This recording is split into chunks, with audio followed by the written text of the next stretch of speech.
cette première saison, j'avais un budget de 138 millions d'euros, ce qui était quand même assez conséquent pour trouver notre bonheur. L'équipe est très qualitative avec notamment la pointe de l'attaque avec Harry Kane ou encore le côté gauche de l'attaque avec Hugminson qui était vraiment pas mal, avec pas mal de qualité. Au milieu, on retrouvait la qualité notamment avec James Maddison ou encore Pierre-Emile Højbjerg en milieu défensif qui est vraiment très fort. Sur la défense, il y a également des très gros gènes avec Cristiano Romero ou encore Vicario qui sont vraiment pas mal. Sur le côté gauche, on a retrouvé également Destiny Udogie qui avait pas mal de potentiel ou encore Nicky Van de Ven qui a pas mal de potentiel aussi. Ils nous seront très utiles sur le long terme.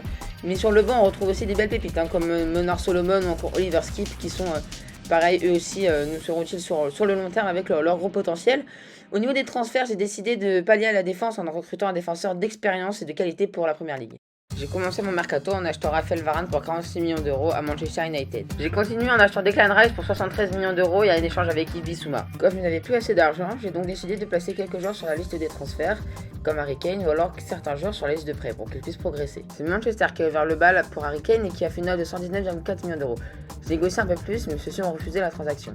J'ai reçu ensuite une offre du Real Madrid que j'ai acceptée. Pour pallier au départ d'Harry Kane, j'ai recruté Dusan Vlahovic à la Juventus pour 80 millions d'euros. Voilà donc l'effectif de cette première saison. Vous pouvez voir l'inclusion de Raphaël Varane dans la défense, dans la charnière avec Cristiano Romero, mais aussi Declan Rice qui est au milieu, en sentinelle, placé en sentinelle, ou encore Dusan Vlahovic qui est à la pointe de l'attaque, qui lui aussi va pas mal progresser. Néanmoins, il y a quelques faiblesses avec Destiny Udogie sur le côté gauche de la défense ou encore Kulusevski sur le côté droit de l'attaque. Enfin, j'ai acheté Anatoly Trubin pour 20 millions d'euros chez Shakhtar Donetsk qui sera la doublure parfaite pour Vicario. On a commencé très fort la première ligue puisqu'on a battu Brentford à l'extérieur 5-3. Ensuite, on a joué face à Manchester United qu'on a très bien démarré avec cette frappe de Son sur cette reprise de volée magnifique. Son a très bien continué puisqu'il a enchaîné sur cet enroulé lointain incroyable qui file dans la lucarne. Enfin, 3 minutes plus tard, Maddison viendra inscrire cette magnifique reprise de volée pour le 3-0. En seconde période, c'est Manchester United qui va attaquer avec notamment Anthony qui viendra parfaitement servir Højlund qui pourra enchaîner sur une magnifique frappe qui viendra tromper Vicario. Mais Anthony a encore été décisif sur cette action, il joue complètement de notre défense et vient enchaîner avec une frappe qui trompait Vicario.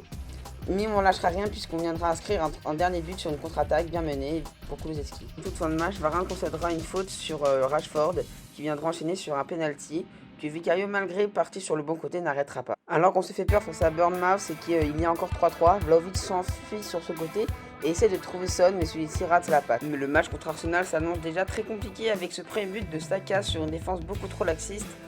Ensuite, c'est Ødegaard qui viendra alourdir la marque sur un superbe ballon piqué. Et enfin, Gabriel Jesus viendra encore se jouer de toute la défense pour inscrire un troisième but. Mais juste avant la mi-temps, c'est Maddison qui trouve très bien Vlahovic dans la profondeur. Celui-ci viendra enchaîner d'une frappe parfaite croisée. Mais Martinelli viendra encore une fois marquer un nouveau but sur une mauvaise relance de la défense. Et enfin, c'est Højbjerg qui viendra inscrire un dernier but pour l'honneur, comme on dit.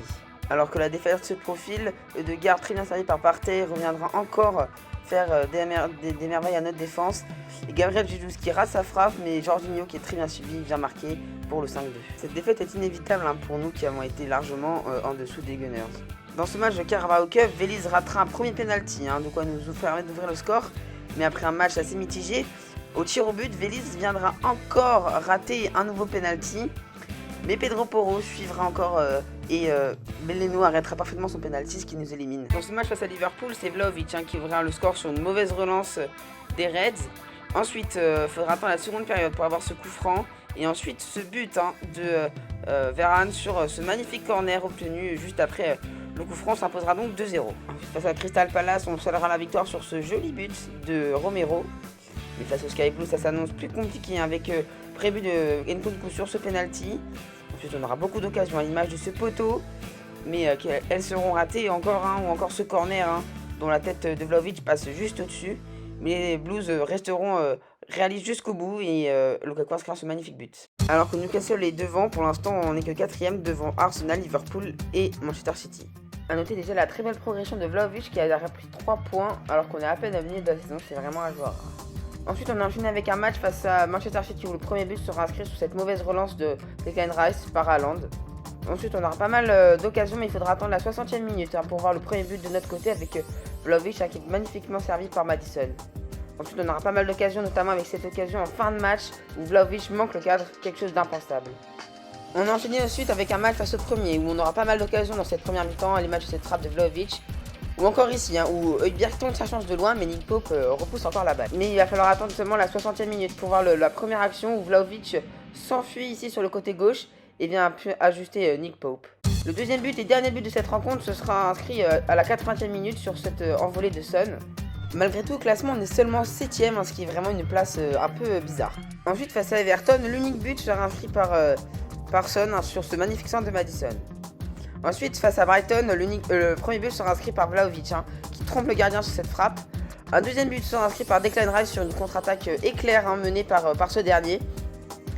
Et enfin, il y aura un troisième but où, malgré le raté de Son, Vlahovic qui a bien suivi, inscrit un troisième but. Sur ce mois de décembre, on aura quand même fait 4 victoires, une seule défaite et un match nul seulement. Ensuite, dans ce match de coupe, l'unique but sera inscrit par Alejo Vélez sur cette magnifique tête. Néanmoins, on aura un penalty qui va être tiré par Kulusevski. Mais malgré tout, il est tiré un peu trop fort et il rate le cadre.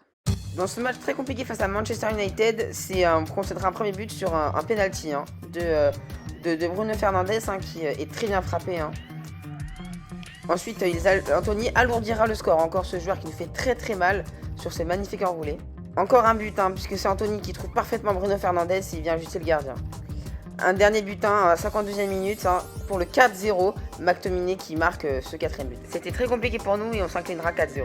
Au mercato d'hiver, c'est Pierre-Emile Le Bihan qui nous quitte pour Chelsea et en échange, Kvaratskhelia arrive de Napoli pour 100 millions d'euros. En coupe ensuite, on affronte Hull City et ce but sera inscrit magnifiquement, ce sera l'unique but par Oliver Skip. Le classement on est toujours 7ème et c'est très dur de remonter dans ce classement qui est très très serré. Alors qu'on dominait le match face à Brentford, on se prend le premier but ici. Et ça va se corser encore une fois puisque Brentford viendra encore à inscrire un nouveau but.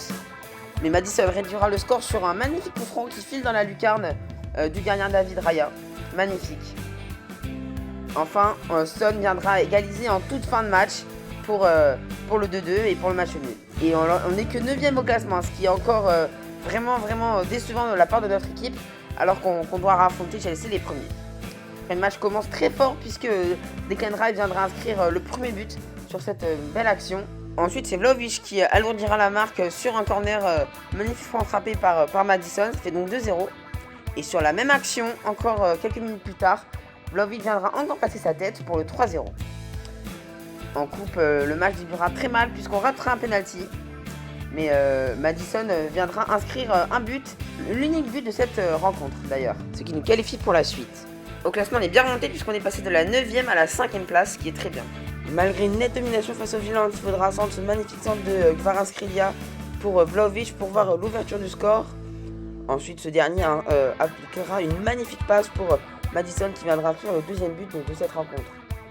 En toute fin de match, Varane viendra concéder un penalty pour les Violents. Et malgré tout, Lukaku, le tireur de ce penalty, manquera la cible. Et Vicario l'arrêtera. Pas d'autre but, on s'imposera donc 2-0 dans ce match. En coupe, ça commence très mal puisque Somerville, l'attaquant de Leeds, ouvrira le score sur penalty.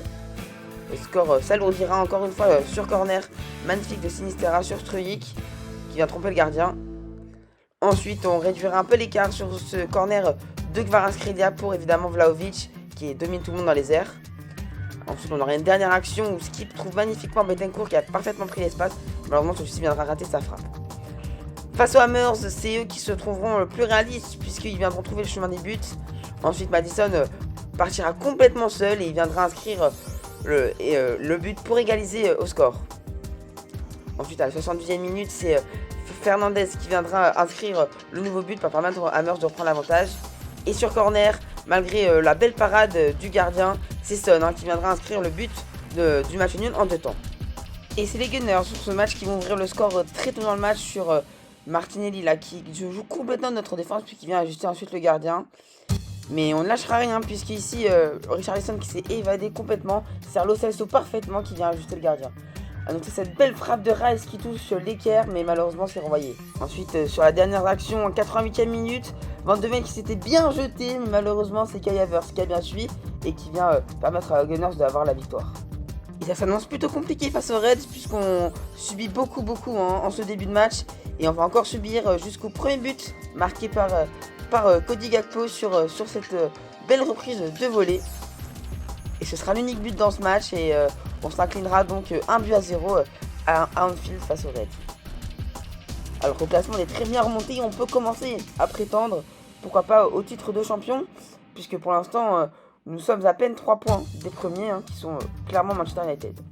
Et dans ce match, c'est Manchester City, hein, c'est Kvaratskhelia qui mène la première action et qui va permettre à Vlahovic d'ouvrir le score pour notre équipe, 1-0.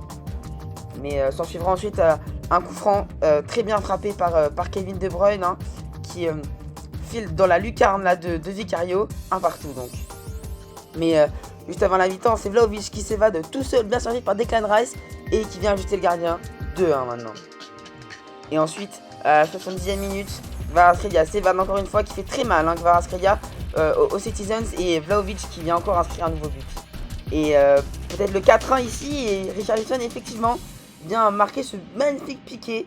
Et ça, c'est pas le match du titre, hein, puisque il nous restera encore un match après face à Sheffield United. C'est très serré, mais on y croit toujours. On va temporiser là, parce qu'il n'y a pas trop de soutien là. Rice, Declan Rice, la frappe de Declan Rice. Et c'est un joueur rare, Declan Rice, c'est un de mes joueurs préférés sur cette saison. Il n'est pas attaqué. La frappe de Vlahovic, il est bien frôlé là-bas. Son, il est bien servi Son. Son peut frapper croisé, Son et Fotheringham. Pour Madison. Son et Rice, c'est pour le doublé. Pardon, c'est Declan Rice qui vient inscrire le doublé. C'est son match aujourd'hui et il aura tout donné, hein, Declan Rice pour McBurney. McBurney, le petit lobe, et c'est de la grande classe, mais malheureusement on va se prendre suite, attention, hein. Anne Paffy. Et c'est fait. Nous sommes les champions d'Angleterre pour cette première saison avec les Spurs, mais rien n'est fait encore, puisqu'il reste encore beaucoup de choses à offrir évidemment à cette équipe. La Ligue des Champions va arriver. Et ça va arriver dès la semaine prochaine, hein, puisque là, je vais commencer le mercato et tout ça de mon côté. Et puis, je vous posterai évidemment des shorts, hein, pour montrer tout ça. Ah, c'est magnifique, hein. Et Son qui va pouvoir soulever le premier trophée de champion de son histoire. Et ça a été extrêmement serré, hein, entre les deux équipes, entre Liverpool et Tottenham. Mais on a évidemment été les plus forts. Allez, Heung-min Son qui le Sud-Coréen qui va soulever ce trophée. Ça faisait près de 60 ans qu'ils n'avaient pas remporté la Première Ligue. Mais maintenant c'est fait. On l'a fait. Tottenham remporte la Première Ligue 2023-2024, pardon.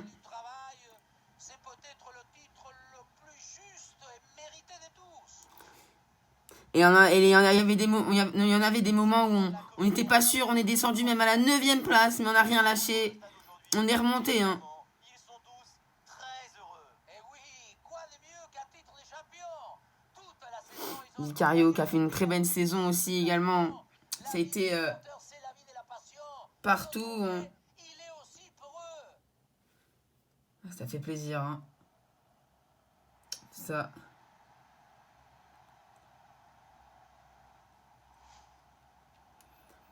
Et la petite photo, bien évidemment. Et qui va aller sur Twitter, bien sûr. Hein.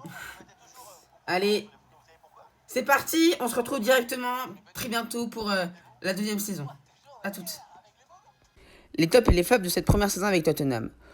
Tout d'abord, parmi les tops, j'ai mis Dusan Vlahovic. Il a été très bon et très décisif avec ses 41 buts en 44 matchs.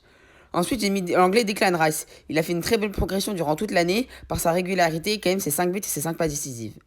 Parmi les flops, maintenant, j'ai mis Kvaratskhelia. En effet, il m'a pas impressionné avec seulement un but en 43 matchs. Et bien voilà, sur ce, les statistiques de cette première saison.